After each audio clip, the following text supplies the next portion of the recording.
वहीं राज्य स्तरीय संत शिरोमणि गुरु रविदास जयंती समारोह में मुख्यमंत्री मनोहर लाल बतौर मुख्य अतिथि पहुंचे। नरवाना की नई अनाज मंडी में मेला ग्राउंड में बनाए गए सभा स्थल पर सीएम मनोहर लाल का पगड़ी पहनाकर स्वागत किया गया।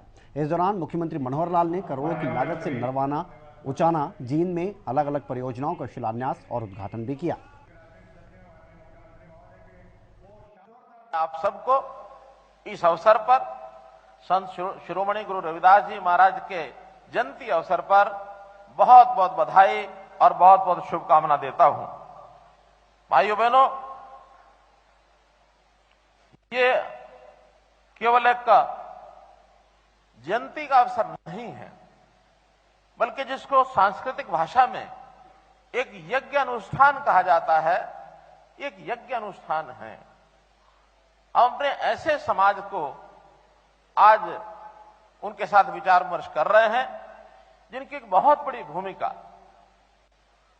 अपने श्रद्धा पात्र गुरु रविदास जी की शिक्षा से आगे बढ़ते हुए इस देश और समाज की हम सेवा कर रहे हैं। और हमारे यहां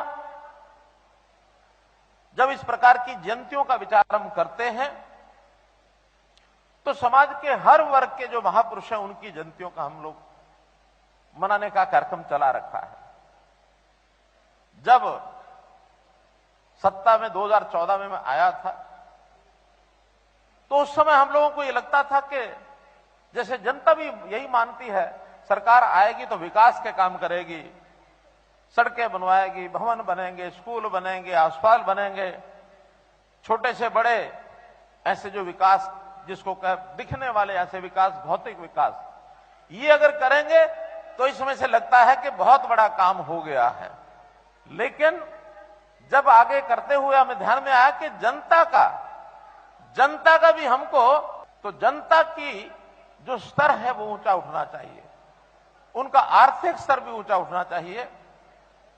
शिक्षा की सुविधाएं बच्चों की, सरकार की सारी शिक्षा निःशुल्क है, कोई उसमें पैसा लगता नहीं है। लेकिन बहुत बच्चे प्राइवेट स्कूलों में भी पढ़ते हैं। आसपास प्राइवेट स्कूलों के अंदर सरकारी व्यवस्था ठीक ना होने के कारण से वो चाहते हैं हमारे बच्चे प्राइवेट स्कूलों में पढ़ें। अब हो सकता है उनके अपने बच्चों को भी रीस लगती होगी पास पड़ोस में कि हमारा दूसरा साथी प्राइवेट स्कूल में जा रहा है, तो ऐसे गरीब बच्चे उनकी जो फीस है वो भी प्राइवेट स्कूलों के हमने निर्धारित कर दी है कि प्राइवेट स्कूलों की फीस उनकी भी हम देंगे। चिराग योजना इस अंतर्गत योजना बनाई गई है, उसको तय कर दिया है। बच्चों को अवसर मिले, पूरा मिले। हम ये भी कोशिश कर रहे हैं कि हमारी सरकारी स्कूलों की व्यवस्था बढ़िया बने ताकि प्राइवेट स्कूल के बच्चे भी सरकारी स्कूलों में आए, उसकी संख्या बढ़े। ये भी हम काम कर रहे हैं।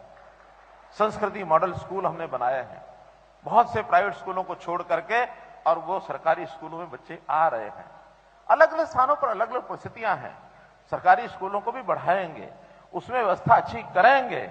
इसके बावजूद प्राइवेट स्कूलों की व्यवस्था को भी हम खारिज नहीं करेंगे। अच्छे स्कूल वहां भी चलने चाहिए, अच्छे स्कूल सरकारी भी चलने चाहिए, दोनों मिल करके, और स्कूल में बच्चों की शिक्षा कैसे अच्छी हो इसके ओर हम प्रयत्न करेंगे। भाइयों बहनों, हमने मेधावी छात्र योजना में जो अनुसूचित जाति के बच्चे हैं 8 से 12,000 रुपया वार्षिक उनको जो है वजीफा दिया जाता है। 8,000 से 12,000 रुपया वार्षिक, अर्थात 1,000 रुपया महीना। और जो मेधावी छात्र हैं ये उनको दिया जाता है। जो उसके बाद पोस्ट मैट्रिक छात्रवृत्ति वो भी 250 रुपए से लेकर के और 1,200 रुपया मासिक ये भी उसमें दी जाती है।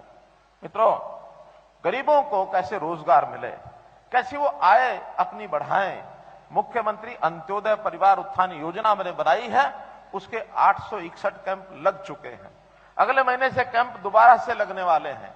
और हमने बैंकों को कहा है कि आप लोग सहयोग करिए, जिसको जैसा पैसा लोन चाहिए, चाहे छोटी इंडस्ट्री लगानी है, चाहे उसको कोई अपना गाय भैंस खरीद करके उसके दूध के से अपने परिवार का सेवन करना है, किसी भी प्रकार की सहायता सरकार सब्सिडी और जो देते हैं हम उसमें सुविधा, उसके अलावा बैंकों की ओर से भी उनको लोन सक्षम मिल जाए। अभी तक 32,000 लोगों को ये लोन हमने पिछले साल दिलवाया है। हमारा टारगेट है 1 लाख परिवारों को हम अपने जो गरीब हैं, जो 1 लाख रुपए की आमदन से भी कम है, ढूंढ ढूंढ के घर से लाते हैं और उसको काम कराते हैं।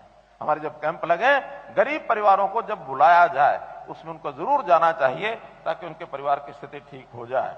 क्योंकि हम जब हिसाब लगाते हैं, परिवार पहचान पत्र में हमने लगाया है हिसाब कि कुल हरियाणा का 40% ये परिवार उस योजना के अंतर्गत आते हैं परिवार पहचान पत्र में। लेकिन जब अनुसूचित जाति का विचार किया है तो अनुसूचित जाति में से तो लगभग 75% परिवार उस 180 से नीचे आते हैं। तो सबसे ज्यादा लाभ अगर होगा तो अनुसूचित जाति के लोगों को होगा।